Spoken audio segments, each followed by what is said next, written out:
শীতের আমেজে আমি আবারও একটি পিঠার রেসিপি নিয়ে হাজির হয়ে গিয়েছি। আসসালামু আলাইকুম সবাইকে। আশা করি সবাই সুস্থ আছেন, ভালো আছেন। আজকে আমি তৈরি করব হাতে কাটা সেমাই পিঠা। অনেক অঞ্চলে আবার এটিকে চুই পিঠাও বলা হয়। এর জন্য 2 কাপ পরিমাণ পানি নিয়েছি। দিচ্ছি পরিমাণ মতো লবণ। পানি এরকম ফুটে আসার পর এর মধ্যে দিয়ে দিব 2 কাপ পরিমাণ চালের গুঁড়ো। চালের গুঁড়ো দিয়ে মিডিয়াম হিটে আমি ভালো মতো মিশিয়ে নিচ্ছি। এখানে আমি শুকনো চালের গুঁড়া ইউজ করেছিলাম দেখে পানির পরিমাণ এবং চালের গুঁড়োর পরিমাণ সমপরিমাণে ছিল, কিন্তু এক্ষেত্রে যদি ভেজা চালের গুঁড়ো ইউজ করে তাহলে কিন্তু পানির পরিমাণ আরো কম প্রয়োজন হবে। 2 থেকে 3 মিনিট পর আমি চুলা বন্ধ করে ঢাকনা দিয়ে রেখে দিব 5 থেকে 10 মিনিটের জন্য। 10 মিনিট পর আমি চুলা থেকে নামিয়ে নিচ্ছি। এখন এটি খুব ভালো মতো মেখে নিতে হবে। এ পর্যায়ে এটা এমনভাবে মেখে নিতে হবে যেন এর মধ্যে কোনো শক্ত অংশ না থাকে। মাখা শেষে আমি এরকম একটি ভেজা তাওয়াল দিয়ে এটি ঢেকে দিব এবং এর মধ্যে থেকে একটু একটু করে নিয়ে আমি পিঠা তৈরি করে নিব। এইভাবে অল্প করে নিয়ে আমি চিকন করে নিচ্ছি। এরপর আবার এরকম আটা মেখে নিচ্ছি। আর এই ডোটা মাখার সময় খেয়াল রাখতে হবে যেন এর মধ্যে কোনো শক্ত অংশ না থাকে।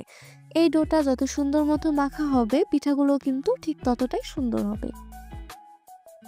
এভাবে চিকন করে কেটে নিব। আসলে এই পিঠার প্রসেসিংটা ঠিক বলে বোঝানো সম্ভব নয়, তবে একটু ভালো করে দেখলে বুঝতে পারবেন কিভাবে তৈরি করা হচ্ছে। আর এ পর্যায়ে যত চিকন হবে দেখতে ঠিক ততটাই সুন্দর হয় এবং খেতেও অনেক টেস্টি হয়।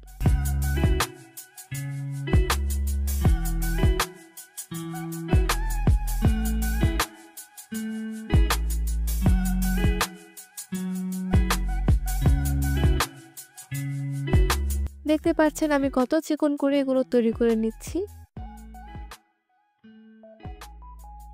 এর উপরে আমি এরকম আটা দিয়ে নিব যেন একটির গায়ে আরেকটি লেগে না যায়।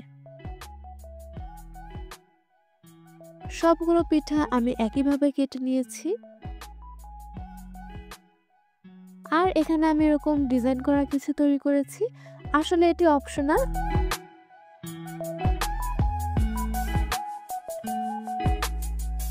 এখানে আমি নিয়েছি 8 কাপ পরিমাণ দুধ। এখন এই দুধ আমি কিছুক্ষণ জাল করে নিয়েছি। দিচ্ছি তেজপাতা, এলাচ ও দারচিনি। দিচ্ছি সামান্য লবণ।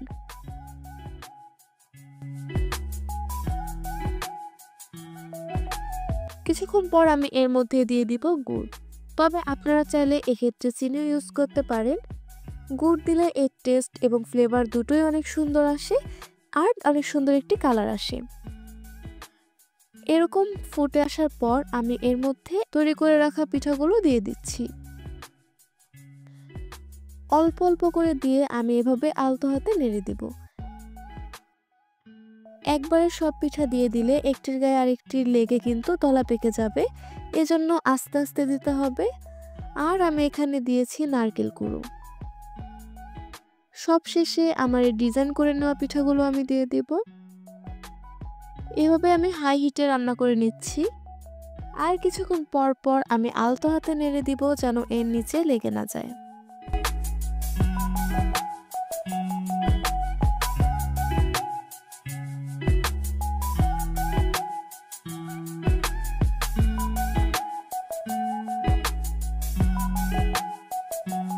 এ পর্যায়ে পিঠা তৈরি হয়ে গিয়েছে। যখন এরকম হালকা ঘন হয়ে আসবে সে পর্যায়ে এটি আমি নামিয়ে নিব, কারণ ঠান্ডা হওয়ার পর এটা কিন্তু আরো অনেকটাই ঘন হয়ে যাবে। তৈরি হয়ে গেল শীতকালে খুবই মজাদার সেমাই পিঠা বা চুই পিঠা। ভিডিওটি কেমন লাগলো অবশ্যই কমেন্ট বক্সে জানাবেন এবং লাইক, কমেন্ট ও শেয়ার করে পাশে থাকবেন। আজকের মধ্যে এখানেই বিদায় নিচ্ছি। আল্লাহ হাফেজ।